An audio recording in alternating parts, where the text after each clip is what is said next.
welcome to BFS Wargaming. So today we are here. Dan has come on the channel, and we are going to talk about the Space Wolf supplement. So obviously we know, the Space Marine codex has been out a while. Space Wolf supplements come out recently, so we're going to have a talk through it. And in this video, we're going to talk through the army rules, the warlord traits, psychic powers, and relics. So we'll start off with the army rules. So let's start off with the chapter tactics, shall we? Which I believe have changed slightly. The chapter tactics, the assault. Well, when the assault doctrine's active, you're on a hit unmodified roll, a hit roll of a 6. You get an extra hit. Yeah, additional hit. So they've definitely put the unmodified bit in there with plus one to 6 plus weapon skill. I don't know. I haven't read the old one, but everything seems to be unmodified now. Yeah, I mean it is in pretty much all of them.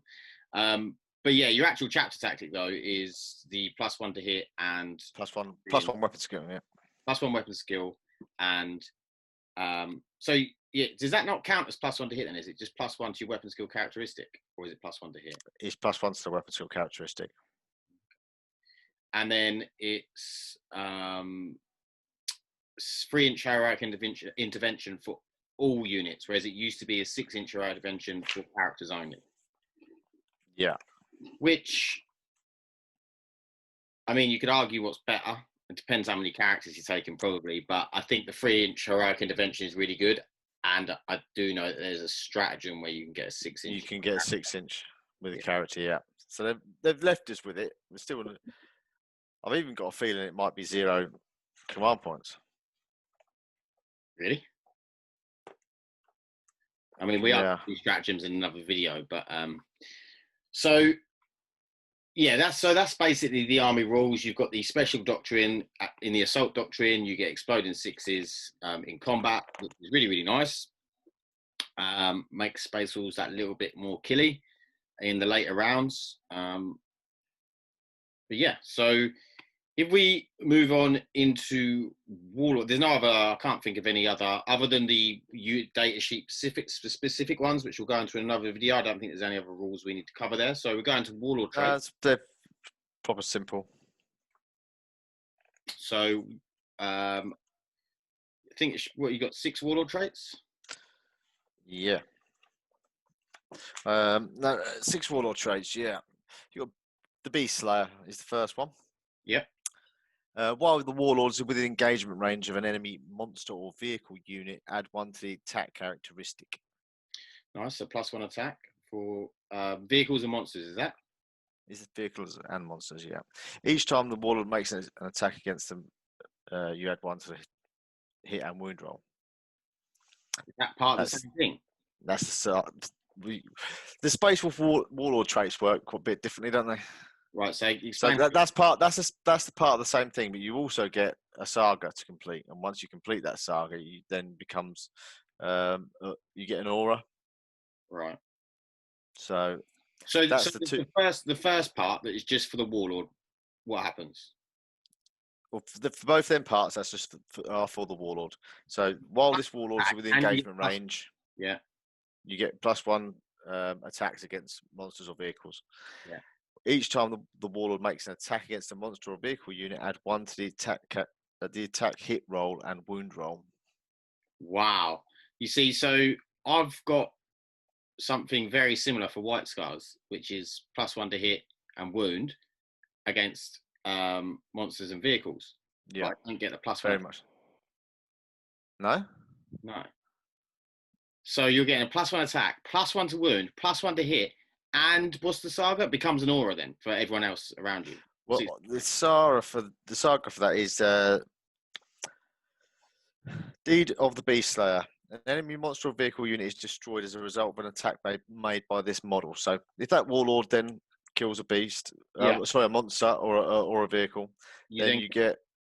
While this friendly Space Wolf core unit is within 6 inches of this model, each time the model in the unit makes an attack against a monster or vehicle, add 1 to that attack roll. So the attacker's wound roll. So you only get the wound roll. You just get the not the hit. Wound. Yeah. And you don't get the extra attack. But that's an aura. Yeah, and also Space Wolves only really need the extra +1 to win because you're already hitting on 2s pretty much all the time anyway. Yeah. It's, you know, unless someone's -1 to hit, there's very few things that are -1 to hit in combat anyway. So yeah, that's really good. And the fact you get an extra attack plus the +1 to hit plus the plus. But it's only against vehicles or monsters, so yeah, it's not too AP. It's not against every. No, but that's the same thing as the White Scars one. It's to make us. That's like a proper Super Smash Captain that is there. Yeah. So what are you going to? So we've got the Wolfkin. For the purposes of its shock assault ability, the Warlord's always treated as having made a charge move and makes D3 additional attacks instead of 1. So basically, you get D3 shock assault attacks rather than 1. Yeah, and you're always counted as being charged, which is nice. Yeah, so you're not going to lose it in the second round of combat. So it's very similar to a White Scars one, which is Chigorian Storm, which is just D3 extra attacks, but it's not tied to shock assault. But you get the always counted having charged as well, which is nice. Yeah.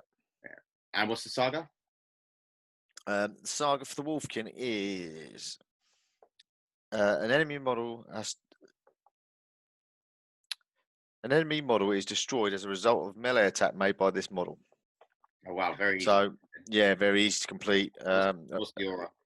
Space Wolf characters are wanting to get into combat anyway. So the aura, while a friendly Space Wolf's core unit is within 6 inches of this model, the unit is always treated as having made a charge move. So you're basically getting the same.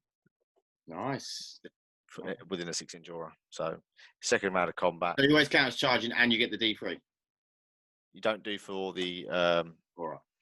You just get it for the purpose of the shock assault. So you get that extra attack. Yeah. Which is all right, but Space Wolves don't really want to stay in combat. They like to kill everything that they hit first, and then use the consolidation tactics we've got. Some 6-inch consolidation. You want to be ploughing through them lines and tying the next thing up. But then if you do consolidate and count something else, you would have counted as charging, even if. Oh, true. So yeah. So it could be. You're still going that shock assault. So what's the next one? The next one is the Warrior Born.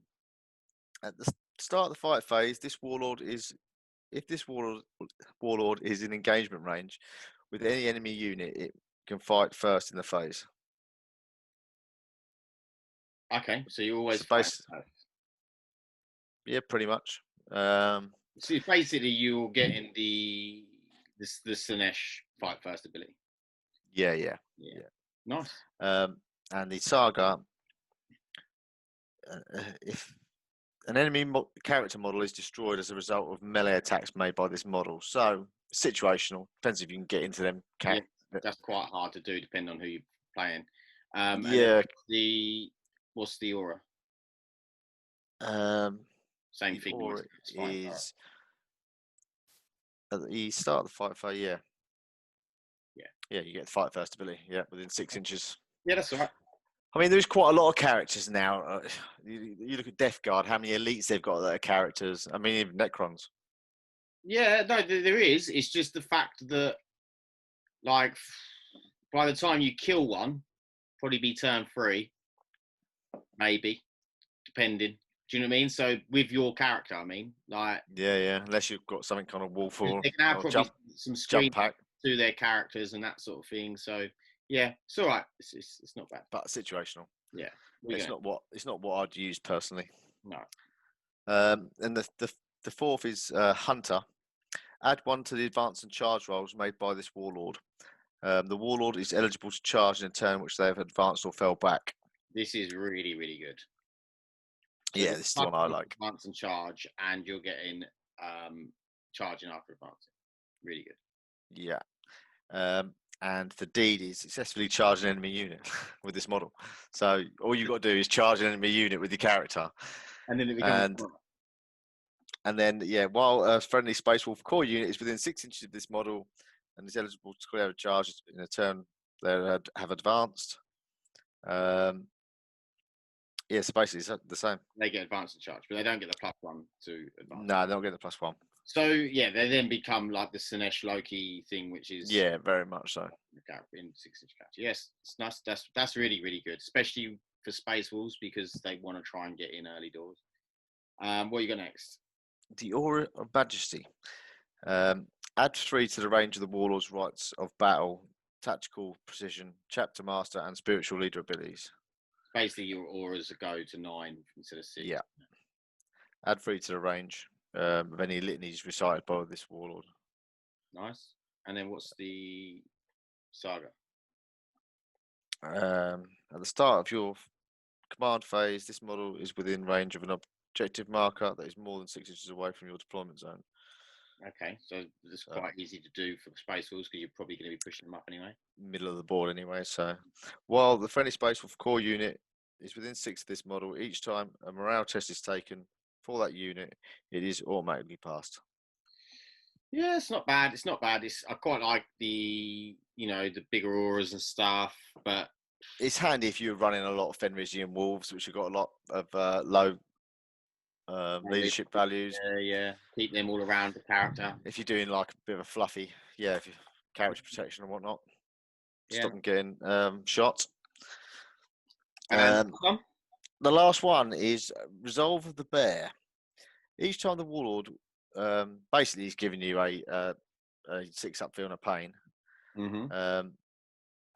Each time an attack is made against your Warlord, your opponent cannot re-roll the wound roll and can't re-roll the damage roll. Okay, so you can't re-roll the wound roll, and you can't re-roll the damage roll against your Warlord.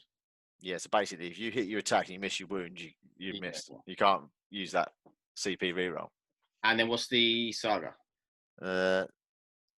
This model loses any wound, the saga is complete. While a friendly Space Wolf core unit is within 6 inches of this model, each time a model in that unit basically gets 6-up feeling of pain for anything within 6. Okay, so that once you've completed the saga, it becomes better. Although you have got to take at least 1 wound to complete the saga. To activate it, yeah, and you've got to be a core unit to get the 6-up feeling of pain. The 6-up feeling of pain is quite nice. I like that. Yeah, it's all right. I mean, I don't think it would be the first one I'd choose. I think out of all of those, the +1 to advance and charge, and then being able to advance and charge, and eligible to fall back and recharge. Is it eligible to fall back and advance and charge? Is it? Yeah, in a turn which they've advanced or fell back. Okay, yeah. You can charge again. And so that is the aura that they can advance and charge and fall back and charge. The aura for Hunter is yes. Okay, yeah, that's really nice. Within 6 inches model, the unit eligible to declare a charge in a turn in which they fell back. Yeah, or advance. No, only says within. Yeah, both. Oh, okay. Just written really strangely. So that's really nice, really, really good. I really like that. The one where you basically get a Smash Captain is really good, like the Super Smash Captain against like monsters and vehicles. Yeah, the Wolfkin. Yeah, the D3 extra attacks. And then, I mean, if you're going up against something like Knights, and you're getting +1 attack, +1 to hit, +1 to wound on your character, and then you're getting as an aura +1 to wound from anything near it. I mean, that starts making everything that much better. You know, you're starting to wound with blood claws on 5s on it against a knight, or 4s against anything that's T7. You know? I mean, yeah, if you've got a thunder hammer, you're hitting on 2s even with that anyway. Yeah. So yeah, it's really, really nice. Really good. I think that's a really strong one against certain armies. And then, yeah, the others I think are good. Like there's places where you could use them and they would be nice. Yeah. I think them two for me are the strongest standout. Yeah, I do.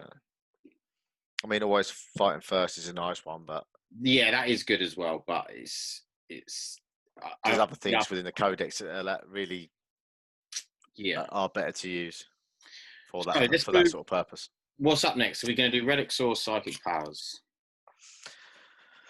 Relics. Okay, we're not going to go through every single relic because there's a lot and it will take a long time. Yeah, and a lot of them are the same Let's just as pick a some few. of the other There's chapters. usually there's a lot of weapons in there that Yeah. that don't end up being that much better than. One of my favourites has got to be the Armour of Rust for out of this codex. Okay, and what's the rule for that?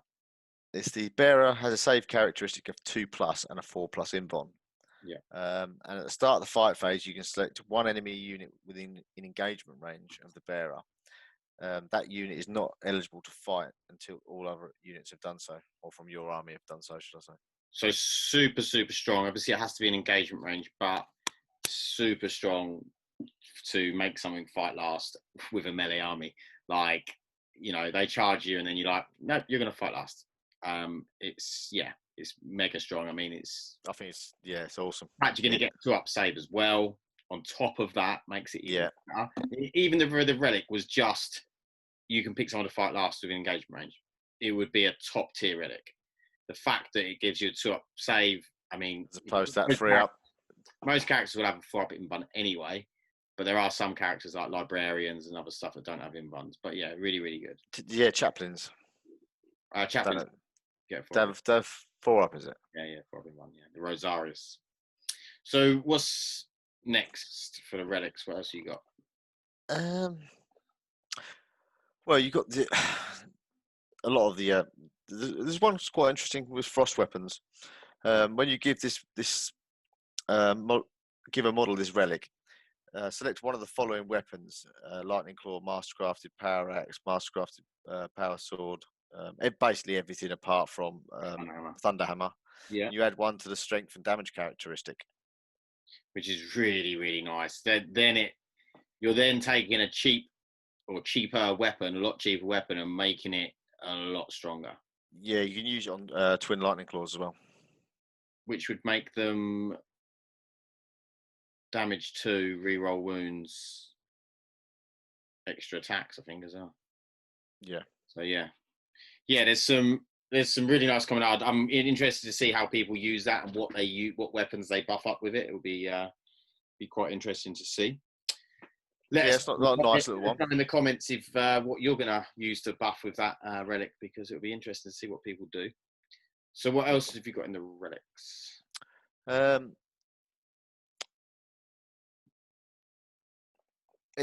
one called the Pelt of the Bao Wolf. Yeah. Each time a melee attack is made against the bearer, subtract 1 from that attacks roll and wound roll. So -1 to wound.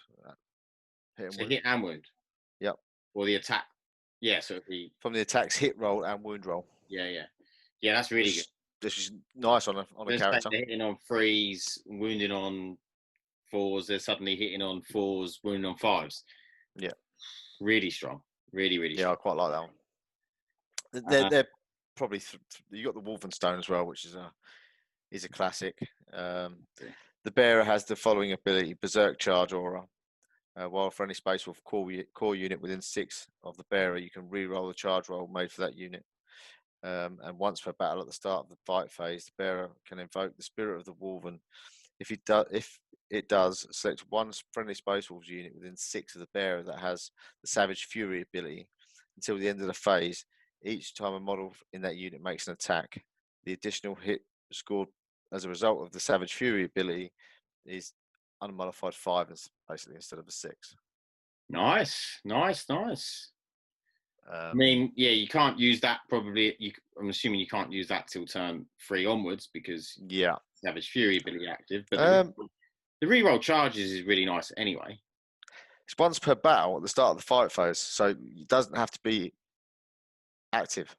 But doesn't it say instead of it working on 6s, it works on 5? Once per battle, at the start of the fight phase, the bearer can invoke the Spirit of the Wolf, and if he does, select 1 friendly space wolf unit within 6 of the bearer that has the Savage Fury ability. Yeah.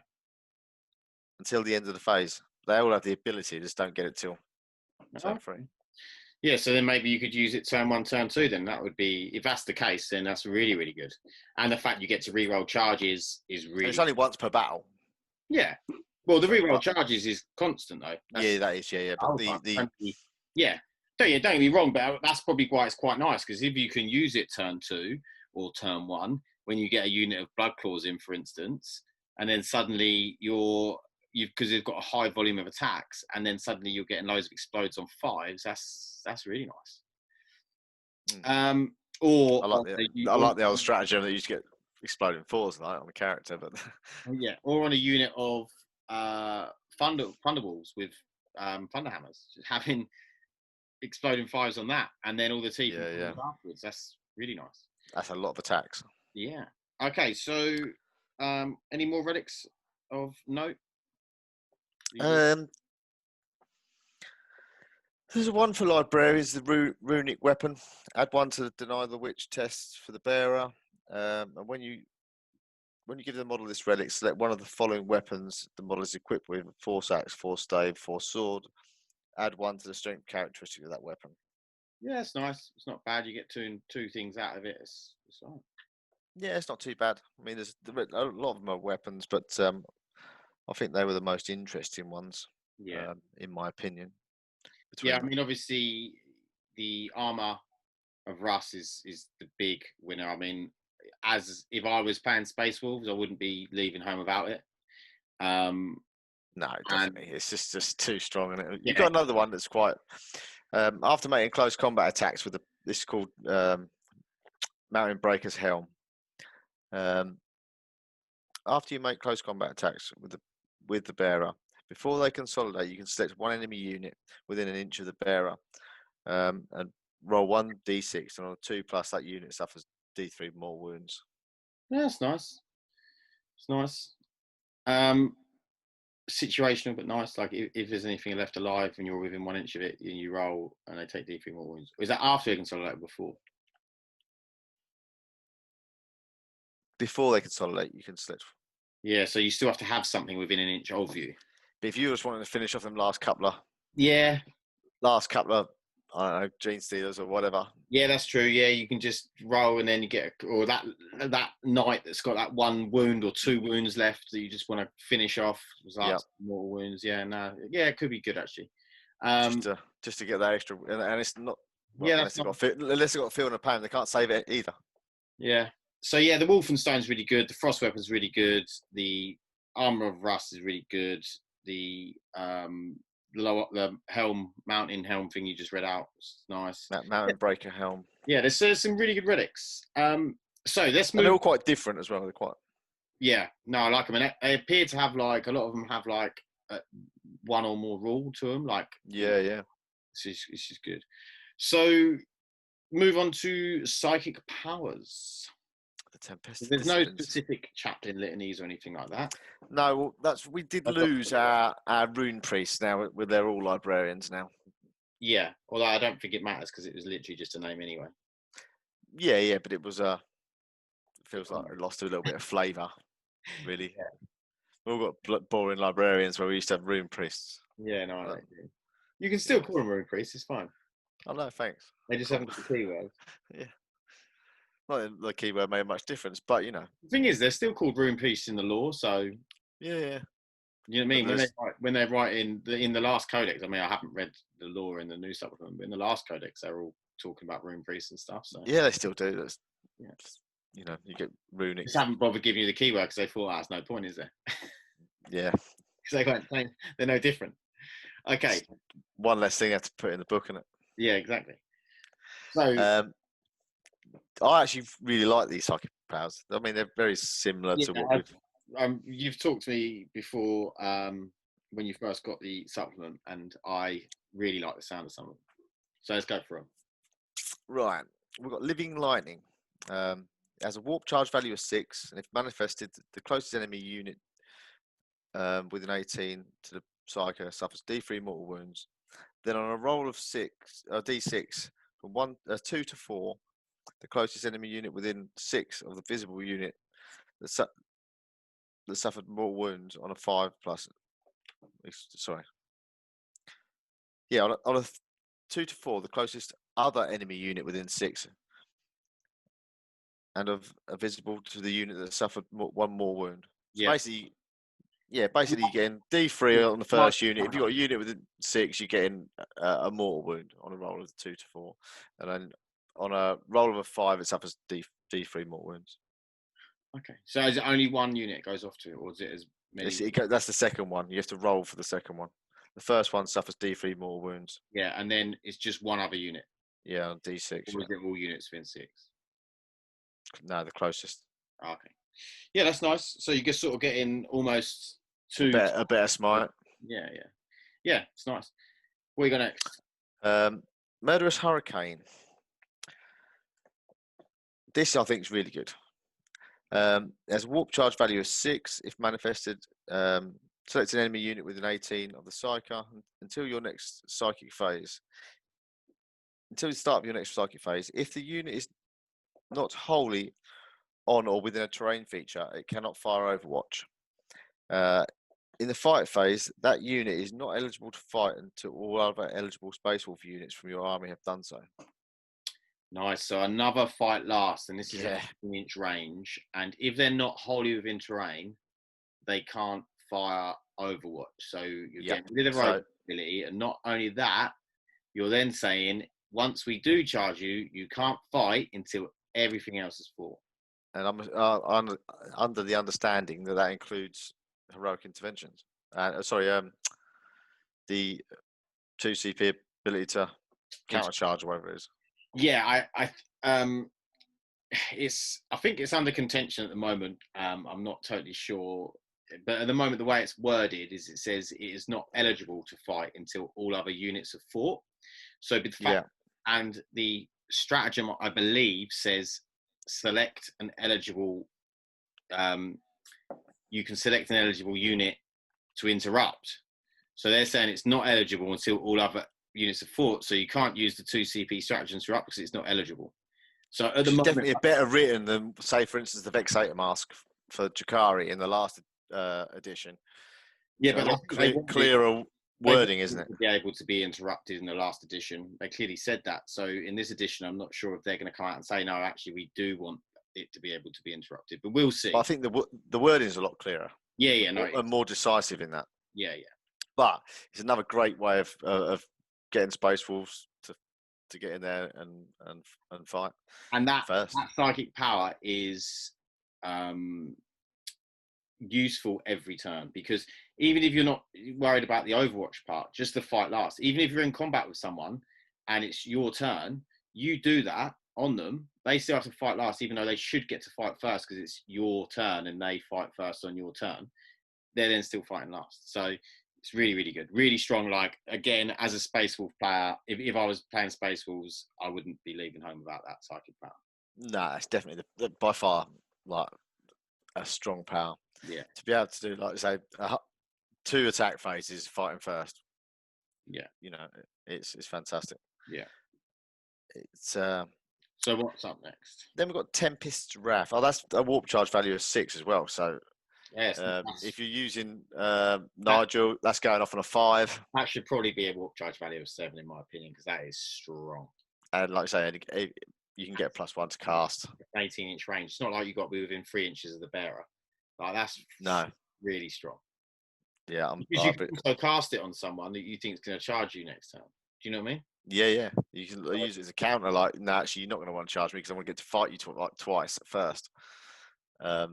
Yeah, really good. So next up, was it Tempest Wrath?